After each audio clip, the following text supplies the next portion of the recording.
Senator Elissa Slotkin of Michigan, a former CIA officer known for her sharp, methodical questioning, faced off against VA Secretary Doug Collins, the Trump loyalist now tasked with overseeing health care for America's veterans. What unfolded was a masterclass in political deflection. Collins, confronted with his own words, tweeted from the official VA account, repeatedly dodged, pivoted, and refused to answer. The question at stake? Whether this administration can distinguish between governance and propaganda, the answer may disturb you. Thank you. Similar, there's bipartisan concern about the electronic health record modernization. So. You mentioned Michigan. We are set April 1st to be the next state. And I'm going to take you up on this offer that you just made to have Dr. Lawrence come and brief our bipartisan congressional delegation, because I think from both Democrats and Republicans in my state, we are concerned that we have a little bit of a perfect storm.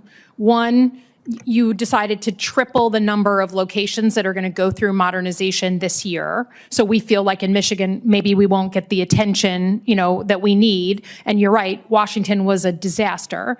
Number two, we have over 1,000 vacancies right now at our 4 VA hospitals. Some of them say they're having trouble getting waivers to hire people to help with this.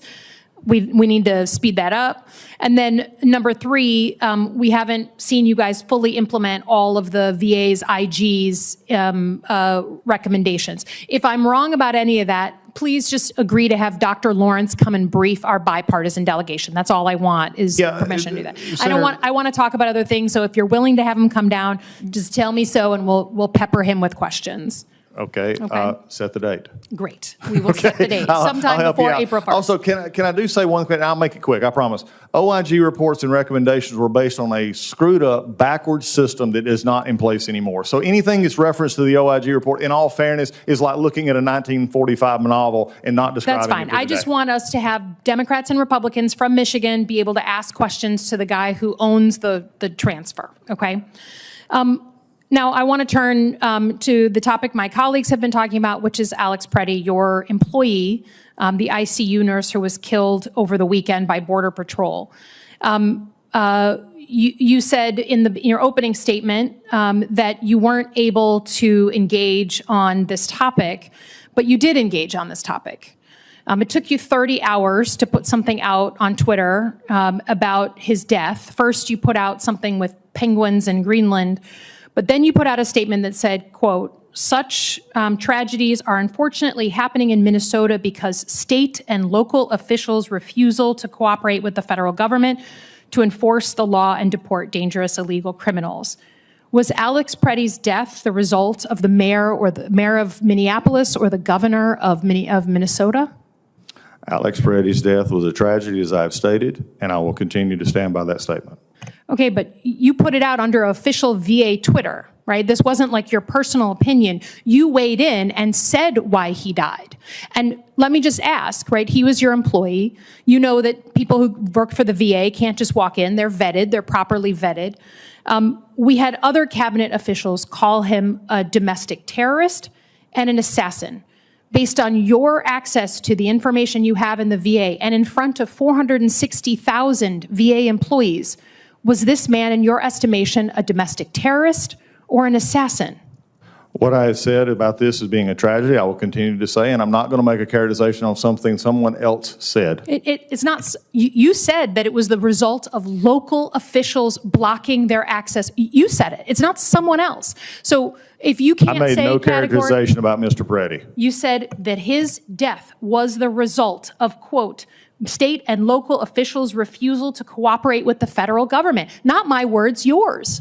So you are prejudicing this investigation. You are weighing in on what you think happened. And I just think in front of the employees who have been through a lot this year, that you should at least be able to say to his family that he's not a domestic terrorist or an assassin. Right? People have eyes. They see the video there.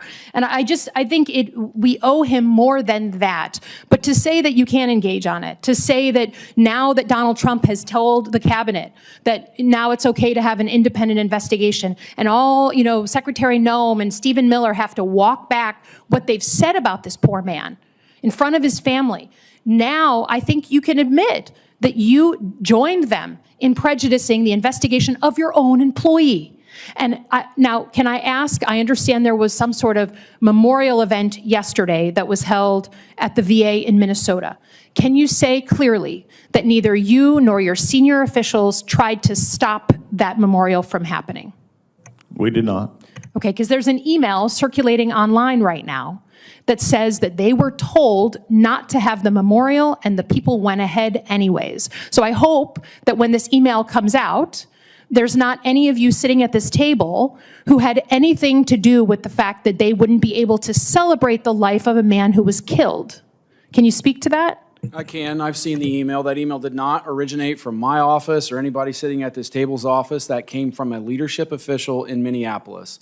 And so he just woke up, the man who, or man or woman, I don't know, who employed this man, who's dealing with all kinds of fallout and, terrible feeling when people lose that person just woke up and just decided to say that someone else, the higher ups, told her not to have this memorial. She just made that up?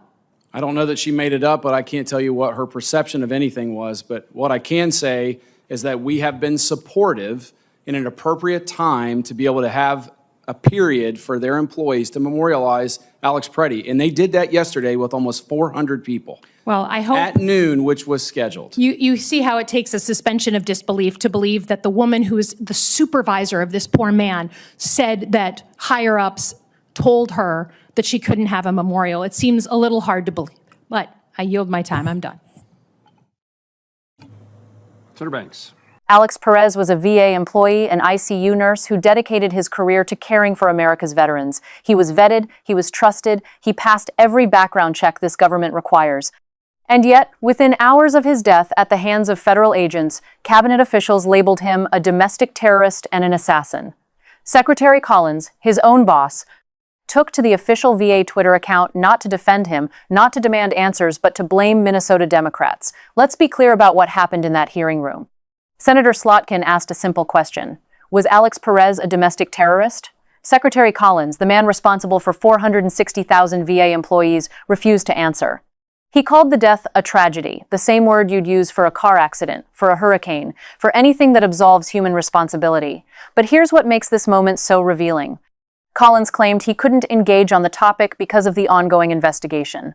Yet he had already engaged publicly, on social media, using his official government platform to assign blame before any investigation had even begun. That's not caution. That's not professionalism. That's political calculation. And then there's the matter of the memorial. An email circulated telling VA staff in Minnesota not to hold a service for their fallen colleague. Collins says it didn't come from his office. He says a local official sent it. But as Senator Slotkin pointedly asked, are we to believe that a grieving supervisor, dealing with the worst moment of her professional life, simply invented the claim that higher-ups told her to cancel the memorial? That she fabricated pressure from Washington out of thin air? This is a pattern we've seen before. When things go wrong in this administration, blame flows downward. Responsibility evaporates. Local officials, career civil servants, middle managers, they become the scapegoats while the principals in Washington claim ignorance and offer carefully rehearsed non-answers. But the damage is done. Tonight, 460,000 VA employees know exactly where they stand. They know that if something happens to them, if they find themselves in the wrong place at the wrong time, if they become inconvenient to the narrative, their own leadership may not defend them. Their own secretary may use their tragedy as a political talking point before their body is even cold. Secretary Collins called Alex Perez's death a tragedy. But the real tragedy is this: a man who served his country, who cared for those who wore the uniform, who did everything right, that man cannot even receive a posthumous acknowledgement from his own employer that he was not, in fact, a terrorist. Senator Slotkin said it takes a suspension of disbelief to accept the administration's version of events. She's being generous. What it actually takes is a willingness to accept that in this version of America, loyalty flows only upward. Accountability flows only downward. And the truth is, whatever the administration needs it to be on any given day, Alex Perez deserved better. His family deserves better. And the men and women who serve at the VA, who show up every day to care for our veterans, they deserve to know that their government will stand behind them, not throw them under the bus the moment it becomes politically convenient.